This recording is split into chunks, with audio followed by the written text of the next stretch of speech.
तर नमस्कार मित्रांनो, मी तुमचा मित्र अविनाश दिवे आणि स्वागत आहे तुमचं ग्रामीण क्रिकेट स्टार युट्यूब चॅनलवरती। तर आज आपल्यासोबत आहे दत्तू दादा। तर दत्तू दादा कशा आहात तुम्ही?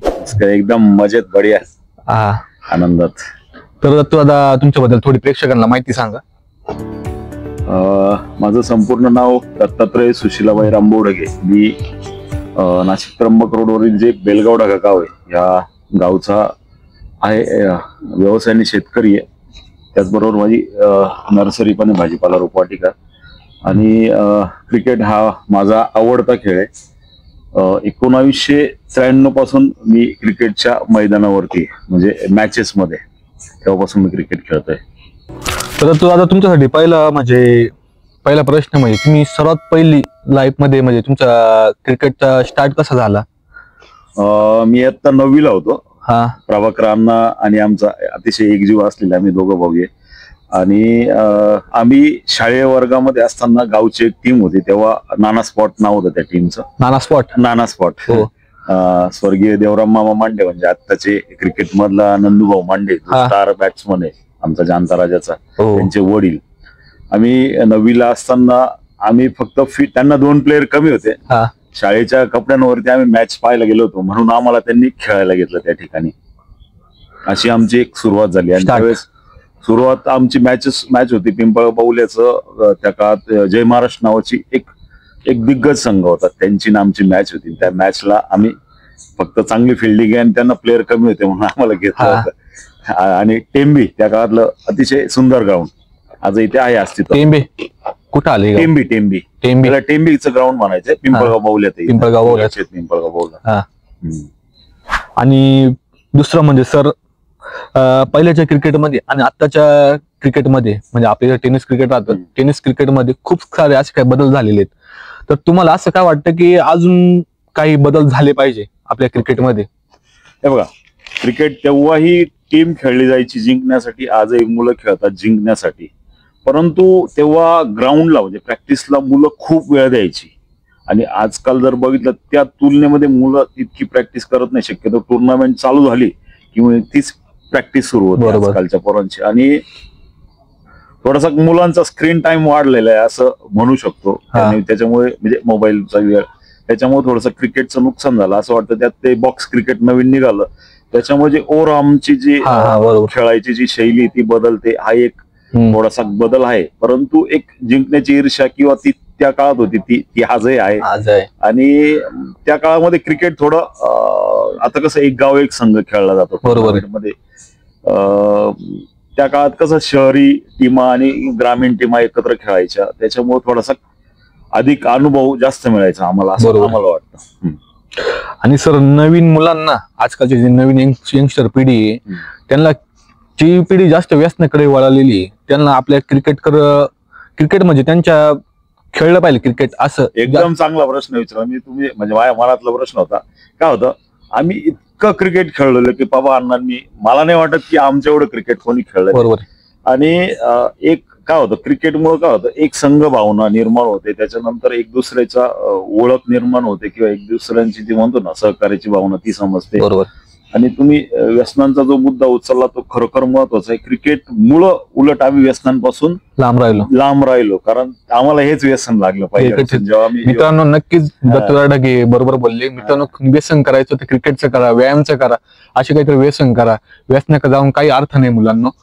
आणि आपल्या गावातल्या मुलांना आपले जे क्रिकेटर आहे त्यांना सोबत घेऊन चला, बरोबर तो निश्चितच व्यसनांपासून दूर राहिले पाहिजे, कारण फिजिकल फिटनेस हा क्रिकेटमध्ये प्रचंड महत्वाचा आहे। आणि जर तुम्ही व्यसनांच्या खूप आहारी गेलात तर मग निश्चितच त्याचा वाईट परिणाम। त्यांना दत्तू दादा, माझा एक प्रश्न आहे की त्यांना आपल्या क्रिकेटकडे आकर्षित करायचं असेल तर असं काय करावं लागेल की ते आपल्या क्रिकेटमध्ये आले पाहिजे खेळायला आपल्या गावातल्या टीमने किंवा? ओके, तर क्रिकेट म्हणजे फक्त बॅटिंग नाही, हा महत्वाचा विषय। क्रिकेटमध्ये पोरांना फिल्डिंग मध्ये इंटरेस्ट पाहिजे, बॉलिंग मध्ये इंटरेस्ट पाहिजे, बॅटिंग मध्ये इंटरेस्ट पाहिजे, त्याला म्हणतात खेळाडू। बरोबर। काही जणांना फक्त बॅटिंग मध्ये इंटरेस्ट असतो, ते खेळाडू म्हणजे माझ्या पाहण्यातले ज्यांना बॅटिंगची फक्त हवं ते आयुष्यात कधीच पुढे नाही गेले स्टेजला। ज्यांना मूळ क्रिकेटची आवड आहे ना, ते कुठेतरी एक चांगल्या प्लॅटफॉर्मवर त्यांनी परफॉर्मन्स केलेला आहे। बरोबर। आणि मित्रांनो, म्हणजे आता तुम्ही कुठे खेळायला जाता, खेळायला गेल्यानंतर आपल्या टीम मध्ये 4 किंवा 5 असे जे बॅटर असतात, बॉलर असतात आणि 1-2 प्लेयर अशा असतात की ते फक्त फिल्डिंग करतात. तर असं नका समजू, तो जो रन बनवतो, जो 6ला 6 सिक्स मारतो किंवा 3 विकेटी घेणारा बॉलर असो, पण त्याच्यासाठी तो प्लेयर राहतो जो फिल्डिंग करतो, तो पण तेवढाच महत्वाचा असतो मित्रांनो. आणि त्याला तुम्ही पण तेवढंच महत्व द्या. ओळख नाही जातो आता. एकदम बरोबर आहे. बघा क्रिकेटमध्ये काय होतं आजकाल, आपलं इंटरनॅशनल क्रिकेट असो किंवा कुठलंही क्रिकेट असो, त्याच्यामध्ये बॅट्समन हा निश्चित जास्त भाव खातो, परंतु बॉलर हा तितकाच महत्वाचा आहे आणि फिल्डर हा त्याच्याही पेक्षा महत्वाचा आहे. आपण आता वर्ल्ड कपची एक फायनल बघितली असेल, सूर्याने जो कॅच घेतला, जे तो ऑलरेडी 6 होता आणि तो 6 गेला असता तर ती मॅच, तो वर्ल्ड कप भारताने हरला असता. त्या ऐन क्षणावर तो 6 जाणारा बॉल त्याने चांगल्या प्रकारे पकडला आणि वर्ल्ड कप आपल्याकडे आला. म्हणजे फिल्डिंग ही प्रचंड महत्वाची आणि बॉलिंग पण तर आहेच महत्वाची. बरोबर. आणि तो आता अजून एक प्रश्न आहे की असे आपले खूप सारे प्लेयर आहेत ग्रामीण क्रिकेटमध्ये, तर तुम्ही असे म्हणजे तुमचे फेवरेट 5 प्लेयरांचे नाव सांगा की तुम्हाला खूप आवडतं, त्यांची बॅटिंग आवडते, बॉलिंग आवडते. एक तर पहिले बॅटरचे सांगा, त्याच्यानंतर आपण बॉलरचे विचारू. नंदूभाऊ मांडे. आमचा जाणता राजा बॅट्समन सगळ्यात चांगला आहे. आमचा प्रसाद पीडी म्हणतात त्याला, तो सगळ्यात चांगला खेळतो सध्या टेनिस क्रिकेटमध्ये. ही 2 नाव. सँडी दिवे मित्रांनो, नक्कीच आपण सँडी दिवे हा खूप दिग्गज आणि अष्टपैलू खेळाडू आहे. दत्तू दादा सांगतील त्याच्याबद्दल 2 शब्द, त्यांच्याकडूनच ऐकूया आपण. सँडीची बॅटिंग मी दुडगावला बघितली होती. प्रचंड क्षमता असलेला क्रिकेट आणि त्याचं वय पण कमी, त्याच्यामुळे तो टेनिस क्रिकेटमध्ये त्याला निश्चित एक वेगळं भविष्य आहे. दत्तू दादा, माझा एक प्रश्न आहे की मुंबई सारख्या शहरामध्ये आणि ते स्किल आहे, ते त्याबरोबरचं स्किल आपल्या नाशिक मध्ये पण आहे, पण आपल्याला ग्रामीण क्रिकेटरला ते प्लॅटफॉर्म मिळायला पाहिजे, ते प्लॅटफॉर्म आजकाल मिळत नाही, असं का बरं? चांगला प्रश्न आहे. खरं तर काय होतं माहिती का, ग्रामीण क्रिकेट म्हटल्यावर शेतकऱ्यांची मुलं असतात बरीचशी, काहींना वैयक्तिक समस्या असतात, काहींचे एज्युकेशनशी संबंधित असतात, दूरवर कुठेतरी कॉलेजला जावं लागतं, काहींची परिस्थिती नसल्यामुळे त्यांना जॉब सांभाळून क्रिकेट खेळावं लागतं. आणि परंतु ज्याला पुढे जायचं आणि त्यांनी ही कारणं नाही सांगायची, हे पण दुसरी बाजू मांडतो. ज्याला मुलं का पुढे जात नाही क्रिकेटमध्ये, तर त्याला कारण काय असतं, क्रिकेटमध्ये 11 संघांचं 11 जे खेळाडू असतात, 11 खेळाडू जेव्हा एकजीव होऊन खेळतात तेव्हा सामन्यामध्ये विजय होतो. म्हणून कधी कधी काय होतं, जे आपल्या 11 प्लेयर मधले 3-4 प्लेयर जे परफेक्ट असतात, परंतु त्यांना जर इतर 6-7 जणांची साथ नाही मिळाली तर ते टीम मागे बॅकला येऊन जाते, म्हणूनही ती पोरं मागे राहून जातात, असं एक कारण आहे. तसं शहरामध्ये काय करतात, मग ते परफेक्ट सेट बनवतात. आपल्याकडे आता एक गाव एक टीम चालू झाली, त्याच्यामुळे आपल्याला इतर मुलं खेळवता नाहीत, चांगली मुलं.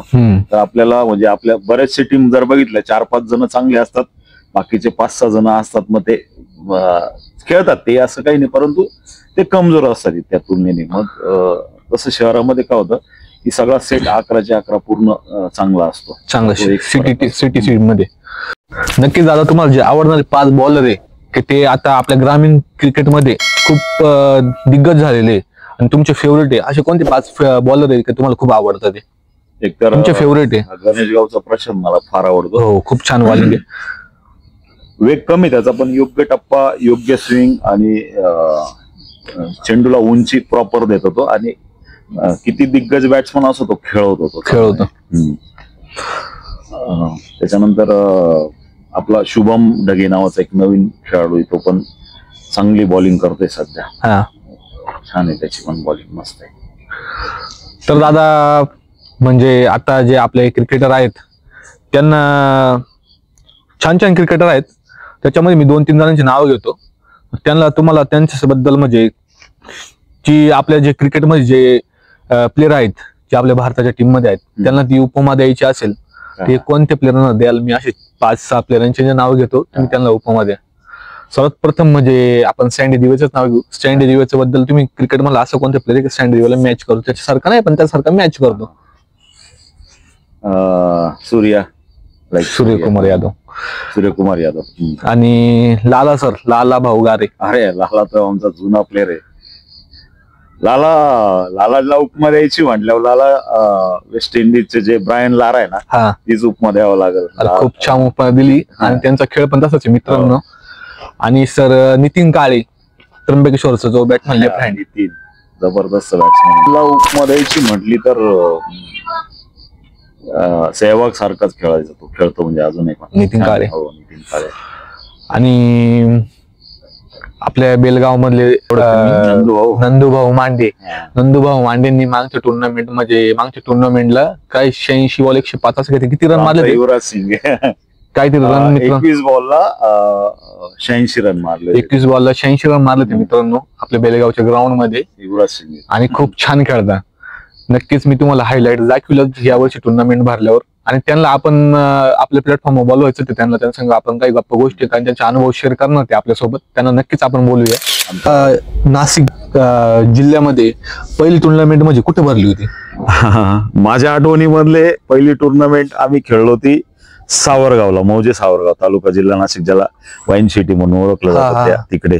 तर नेहरू युवा केंद्र यांच्या माध्यमातून ती पहिली टुर्नामेंट भरवली गेलेली होती. आणि नक्कीच दादा, आपल्या इथून जर समजा मुंबई साईडला जर कोणते प्लेअर पाठवायचे असेल मॅच साठी तर कोणत्या 5-6 प्लेयरांची नावं सांगा की ते आपण मुंबईला पाठवू शकतो किंवा इतर ठिकाणी स्टेट मध्ये आपण पाठवू शकतो त्यांना खेळायला? ओके, सगळ्यात पहिलं नाव आहे तुम्हाला सँडी दिवे. परफेक्ट बॅट्समन आहे, ऑलराऊंडर आहे तो. बॉलिंग तर चांगली आहे परंतु बॅटिंग तुफान आहे त्याची. त्याच्यानंतर PD प्रसाद ढगे, जबरदस्त बॅट्समन आहे तो, बॅच पुढल्या पुढे नेऊन ठेवतो बरोबर जर त्याची बॅटिंग लागली. त्याच्यानंतर हर्सुलचा एक पंकज नावाचा पोरगा आहे, पंकज, खूप चांगली बॅटिंग आहे त्याची. त्र्यंबकेश्वरचा नितीन काळे जिद्दी खेळाडू. ओमकार. आणि मित्रांनो त्र्यंबकेश्वरचा अजून एक प्लेअर आहे अक्षय कोरडे म्हणून, खूप माझा पर्सनल फेवरेट प्लेअर आहे तो अक्षय कोरडे म्हणून, खूप छान आहे. दादा बोला. ओमकार एक आहे, तब्येत आहे पण असं वाटत नाही तो, असं वाटतं की पहिलवान आहे. क्रिकेट जिद्दीने खेळतो, जबरदस्त प्लेअर आहे तो, खूप एफर्ट देतो तो, एफर्ट्स करतो जिंकण्यासाठी, जबरदस्त. आणि आपला मयुरोनीचा अथर्व गुंजाळ खूप छान आहे. आणि एक समर्थ म्हणून एक बॉलर आहे, तो पण छान आहे. हो, समर्थ मयुरोनीचा पण चांगला आहे. नक्कीच मित्रांनो, आपण त्या आपल्या जे आवडते क्रिकेटर आहेत मित्रांनो त्यांना आपण आपल्या प्लॅटफॉर्मवर बोलवायचं, त्यांच्या संग काही गप्पा गोष्टी पण करायच्या आहे. आणि नक्कीच आपण त्यांना, नक्कीच मित्रांनो तुम्ही कुठून व्हिडिओ बघत असाल तर नक्की आपल्या व्हिडिओ खाली कमेंट करा. आणि सांगायचं एवढंच आहे की क्रिकेटला महत्व द्या. आणि दादा अजून एक लास्टचा प्रश्न आहे की मुलं क्रिकेटच्या याच्यामध्ये एवढे हे होऊन जातात की आपल्या जीवाचा हे नाही करते, एकतर पर्वा नाही करते, आपल्या जीवाची पर्वा नाही करते. एकतर काय होतं, दोन गोष्टी सांभाळल्या पाहिजे मुलांना, तरुणांना विशेषतः. माझे काय होतं, तुम्ही क्रिकेट भरपूर क्रिकेट खेळा, फिजिकल फिटनेस चांगला ठेवा, काही फरक पडत नाही. परंतु आपला जो व्यवसाय असेल, म्हणजे शेती असेल किंवा जॉब असेल किंवा इतर तुम्ही कुठल्या नोकरीला जाता, ते सांभाळून क्रिकेट खेळा. रिझन काय होतं की आम्ही काही असे पण बघितलेले क्रिकेटमुळं ते त्यांचं इकॉनॉमिकल कंडिशन म्हणतो ना, अर्थव्यवस्था ढासळली, आर्थिक परिस्थिती, त्याच्यामुळे हा बॅलन्स टिकून कसा ठेवायचा ज्याची त्यांनी ठरवायचे. बरोबर, क्रिकेटवरही तेवढंच प्रेम करा, थोडं जास्त करा, कामावर थोडं कमी करा, पण क्रिकेटवरही प्रेम ठेवा. म्हणजे हा बॅलन्स टिकून ठेवा, म्हणजे जेणेकरून काय होतं की जास्त काळ क्रिकेट खेळता येईल तुम्हाला. आता आम्ही आज 48 वय अजूनही क्रिकेट खेळतो, तर आम्ही आमचा व्यवसाय धंदे पाणी सांभाळून खेळतो. तर तसं तरुणांना माझी ती विनंती म्हणतो मी की तुम्ही तुमचं शिक्षण असेल ते शिक्षणाकडे महत्त्व द्या. नाही तर काही मुलं वाहवत जातात क्रिकेट, ते नका करू. काय होतं, क्रिकेटचं जे सुख आहे ना, तर ते वेगळं सुख आहे, ते घेता आलं पाहिजे. त्यासाठी प्रॉपर खेळायचं आणि कामावर लक्ष द्यायचं, एवढं मी सांगू शकेन. नक्कीच मित्रांनो, दत्तूदादा ढगे यांनी आपल्याला खूप सारे अनुभव शेअर केलेले आणि खूप छान प्रकारे आपल्याला सांगितलेले आहे. आणि ते कॅमेरा फेस केलेला मित्रांनो तुम्ही थोडं समजून घ्या. आणि नक्कीच मित्रांनो, असे काही खूप सारे व्हिडिओ मी तुमच्यासाठी घेऊन येणार आहे. आणि तुम्ही आपल्या चॅनलला सबस्क्राईब करा, लाईक करा, शेअर करा. आणि दत्तूदादा अजून एक गोष्ट म्हणजे आपले जे यंगस्टर प्लेयर आहेत आणि ग्रामीण भागातले क्रिकेटर आहेत, आपल्या चॅनलवर असं नाही की आपण फक्त ग्रामीण भागातल्या क्रिकेटर सोबत गप्पा गोष्टी करणार आहोत किंवा त्यांचे अनुभव ऐकणार, सिटीमध्ये पण आपण वाटचाल करणार आहोत. आणि नक्कीच मित्रांनो, आपले ग्रामीण भागातले प्लेयर आहेत ना, मला सांगू इच्छितो त्या उद्देशाने की मुलांनी व्यक्त व्हायला शिकलं पाहिजे. आपली जी भाषा आहे ना, जी भाषा असेल ती आपण त्या भाषेत, मराठी भाषेत रोखोक बोललं पाहिजे. जी बी असेल भाषा आपली, काय होतं मराठी भाषेत खूप प्रकार आहे. जी आपली ग्रामीण शैली ना, त्या ठणकेबाज ग्रामीण शैलीमध्ये आपण मोकळं व्यक्त झालं पाहिजे, कारण तुम्ही जर व्यक्त नाही झाले तर तुमचं क्रिकेट लोकांपर्यंत पोहोचणार नाही. आणि सध्या तर ग्रामीण भागामध्येच क्रिकेट जिवंत आहे बरं का. शहरामध्ये क्रिकेट खेळलं जात नाही, एवढ्या काय म्हणतो आपण त्या नेटमध्ये खेळलं जातं, ते आपल्याला नाही पसंत. खरं क्रिकेट आहे मैदानावरलं, मोठ्या ग्राउंड मधलं क्रिकेट. आणि मित्रांनो, मी एक गोष्ट सांगू इच्छितो, क्रिकेट हा एक असा गेम आहे ना की त्याच्यामध्ये खूप सारे मित्र बनतात आणि खूप सारे आपण जिथे जातो तिथे आपल्याला मित्र ओळखतात, आपण किंवा दुसऱ्या मित्राला ओळखतो. अशी क्रिकेट एक असा गेम आहे की त्याच्यापासून आपल्याला खूप सारे मित्र पण मिळतात. आणि जर तू आता एक लास्ट प्रश्न म्हणजे की आपले जे ग्रामीण क्रिकेटर आहेत ते आपला कॅमेरा फेस करायला असता आणि ते बोलायला असता की मी तिथे जाऊन कसं का बोलू, असं तसं, या गोष्टीवर एक थोडस छान उदाहरण द्या. नाही, अजिबात लाजा नाही पाहिजे. पहिली गोष्ट, जे नॅचरल आपलं बोलणं आहे, तुमचं जे आपण अनुभवतो आणि जे अनुभव घेणार आहे मैदानावरती तेच बोलायचं. आपल्याला थोडी काही आणून बोलायचं किंवा खोटं बोलायचं. जे मनातलं आहे ते आपल्याला तुम्ही प्रश्न विचारताय ते बोलायचे, व्यक्त व्हायचे आणि आहे त्या भाषेत व्यक्त करायचे. त्याच्यामुळे मी सर्वांना विनंती करेल आणि सूचना देईल की मोकळं बोला, रोखठोक बोला, काही फरक पडत नाही. आणि मी क्रिकेट विषयी अजून सांगू इच्छितो की क्रिकेट हा खेळ मित्रांनो असा आहे ना, एक सांघिक भावना तयार होते आणि म्हणजे जे म्हणतो ना एकजूट झाल्यावर काय होतं, त्याच्यामुळं माणसाला बघा सर्व जाती धर्माची मुलं आपण एकत्र खेळतो, त्याच्यातून एक पूर्ण भारत आपल्याला कळतो की यार आपण सगळे जाती धर्म एक झाले काय करू शकतो. तशी एक सांघिक भावना तयार होते. त्याच्यानंतर एक दुसऱ्याचे स्वभाव ओळखता येतात, एक दुसऱ्याला मदत करण्याची सवय लागते आणि एक काय म्हणतो एक परिपक्व व्यक्तिमत्व होण्यासाठी क्रिकेट हा खेळ खूप महत्वाचा आहे. नाही तर मुलं आजकाल एकलकोंडेपणाने जगतात, वागतात, तसं नव्हतं. क्रिकेटमुळे काय होतं मग सुखादुःखाची माणसं सवय लागते, म्हणजे दुःखातही माणसाला तो हारत नाही मनाने. बरोबर. आणि मग त्याचा एक आयुष्यामध्ये पण चांगला उपयोग होतो क्रिकेटच्या खेळामुळे, की संघर्षामध्ये माणसाने टिकून जर राहिला तर त्याला पुढे यश मिळतच. एक चांगली हा क्रिकेटचा एक गुण आहे. तर नक्कीच मित्रांनो, आज आपण इथंच थांबू. दत्तू दादांसोबत बोलून खूप छान वाटलं आणि खूप छान त्यांनी त्या प्रकारे अनुभव शेअर केलेले आहेत आपल्याला. मित्रांनो, लवकरच मी नवीन व्हिडिओ तुम्हाला आणि नवीन कोणता तरी क्रिकेटर जो आपल्या सोबत बोलेल आणि त्याचे अनुभव आपण ऐकायला भेटतील तुम्हाला पण आणि मला पण. तर आज मित्रांनो इथंच थांबू. जय हिंद, जय महाराष्ट्र. जय हिंद, जय महाराष्ट्र. तुमच्या चॅनल साठी खूप खूप शुभेच्छा आणि मनपूर्वक तुमचं मी स्वागत करतो, अभिनंदन करतो की तुम्ही सगळ्या प्रकारचं क्रिकेट स्क्रीनच्या माध्यमातून लोकांपर्यंत पोहोचवतात. आणि तुम्हाला जे बी काही मदत लागली तर आम्ही निश्चित करूच. आणि खूप चांगला खेळ आहे आणि चांगले व्यक्तिमत्व घडवण्यासाठी तुम्ही निश्चितच या प्लॅटफॉर्मचा वापर करताय. चॅनल साठी तुम्हाला खूप खूप शुभेच्छा, हार्दिक शुभेच्छा. थँक्यू.